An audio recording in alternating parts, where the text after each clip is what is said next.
headlines, country leaders speak up on the triple murder case that sparked public outrage, and the National Cancer Society closed off Breast Cancer Month with the annual Breast Cancer Luncheon.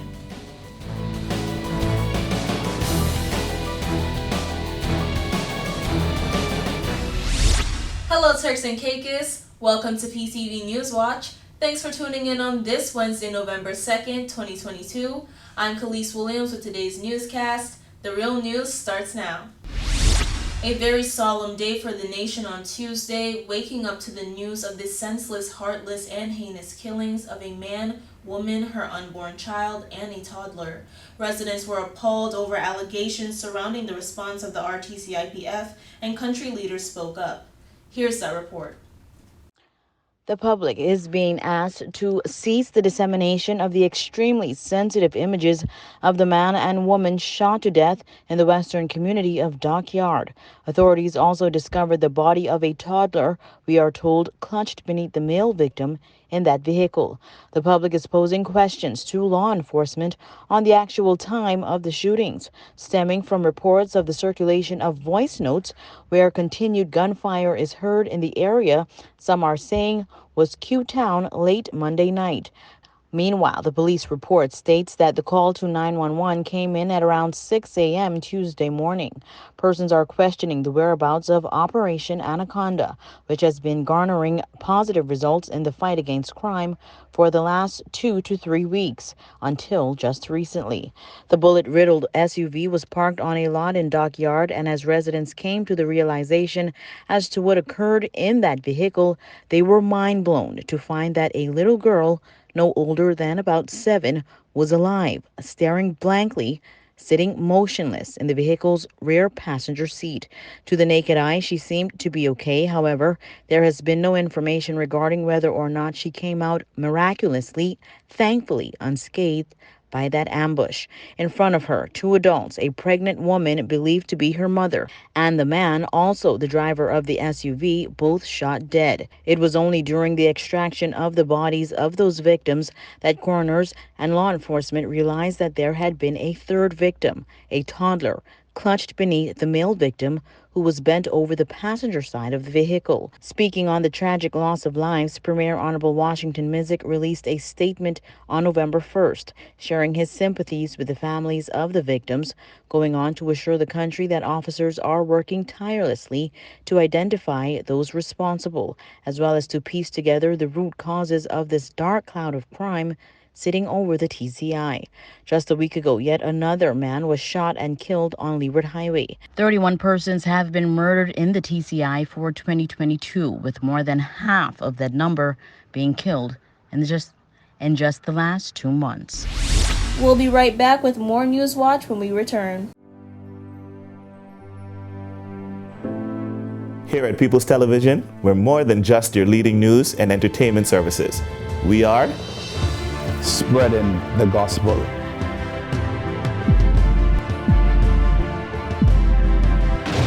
We are breaking barriers. We are preserving the culture. Each one, teach one. We are committed to excellence. We're creating change. We are creating memories. We are the future! I am PTV. I am PTV. I am PTV. I am PTV. We are PTV. We are continuing the legacy. We are PTV.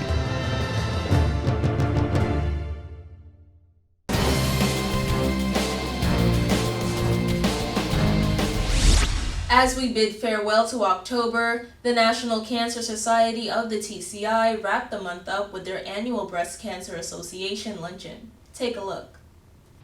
On the 29th of October, the National Cancer Society of the TCI held their annual Breast Cancer Society luncheon at the Beaches Resort. At the event, Newswatch interviewed the TCI's Minister of Health, Honorable Jamel Robinson. Honorable Robinson detailed what the event was all about.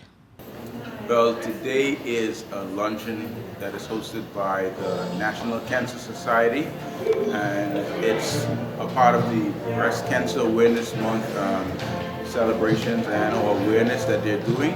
So they've brought in the majority of their society as well as breast cancer survivors so they can speak to other persons and drive awareness across society. The minister shared what had taken place so far at the luncheon. Well, so far we've had a number of speakers, including myself, share remarks, as well as we've had the cancer survivors themselves, whether from breast cancer, cervical cancer, as well as ovarian cancer. So it's a cross-section of persons sharing their stories with us so we can basically understand how they would have got it and or detected it in the first instances, the treatment, as well as the fight and defeating of it, because there's some longer-term cancer survivors as well as repeat cancer survivors. Those stories were shared, and a number of keynote speakers will be coming on later to share their stories as it relates to cancer here in the Turks and Caicos Islands. Honorable Robinson was asked how he felt to be part of such an event. Well, it's actually a pleasure and it's great to be a part of this and lend the support of myself and the Ministry of Health and Human Services to the National Cancer Society. They've been doing great work for years now, and they're one of the stronger organizations within the civic society here in the Turks and Caicos Islands, and we support them and applaud them. If you think about all the sponsors and the partners that they have, even with Health City Cayman has come down and sent a representative to be able to help sponsor the good works that they're doing. So this is something that is needed, and I believe they will continue to do great work for the people of the Turks and Caicos Islands. The president of the National Cancer Society and the TCI, Veronica Rigby, in her statement she wrote, and I quote, "The National Cancer Society of the TCI was elated to be able to host its annual breast cancer awareness luncheon after it was on hold for the last 3 years due to the pandemic. The National Cancer Society of the TCI aims to create awareness of breast cancer and all other cancers, empower and support anyone that is affected by the disease. We encouraged cancer survivors to share their stories as a means to help and support others fighting cancer. Many remarkable women have shared their stories to inspire others and bring awareness to the disease that has had a huge impact on their lives. These women are strong, resilient, and beautiful. Their courage and strength to share their stories give others insight on how they have coped with the disease that has made life-changing alterations to their lives." End quote. Ms. Rigby also stated that breast cancer is the most common cancer in women worldwide and in the TCI, but survival rates have improved in the TCI due to early detection, which is why it is imperative to take the appropriate measures to ensure that early detection is possible. The NCS is a nonprofit organization that promotes cancer awareness throughout the Turks and Caicos Islands and provides a support system that makes it their mission to enhance the quality of life for individuals and families with cancer and to contribute to the erasure of cancer in the communities of the TCI. They also provide support to cancer patients financially, spiritually, and emotionally. The NCS's motto is, "Touching lives, making a difference." Don't move yet. Coming up next is your weather forecast after this break.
Here's your weather forecast for November 3rd, 2022.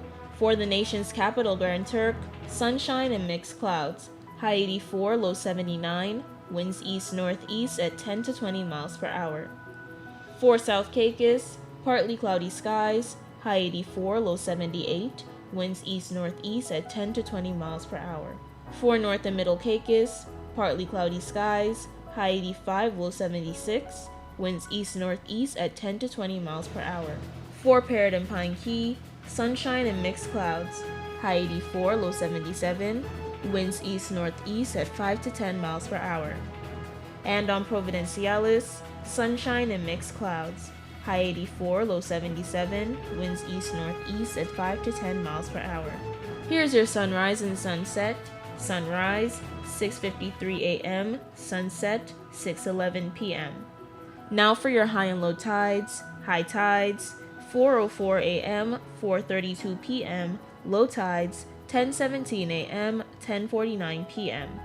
And for your hurricane outlook, for the North Atlantic, Caribbean Sea, and the Gulf of Mexico, the National Hurricane Center is issuing advisories on recently upgraded Hurricane Lisa, located over the northwestern Caribbean Sea, and on Tropical Storm Martin, located over the central North Atlantic.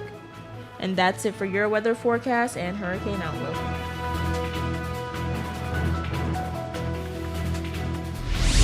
That's the end of today's edition of Newswatch, but don't forget you can always catch us on our website at www.ptv8tci.com and every weekday right here at 6:30. I'm Police Williams. Stay informed. Thanks for watching.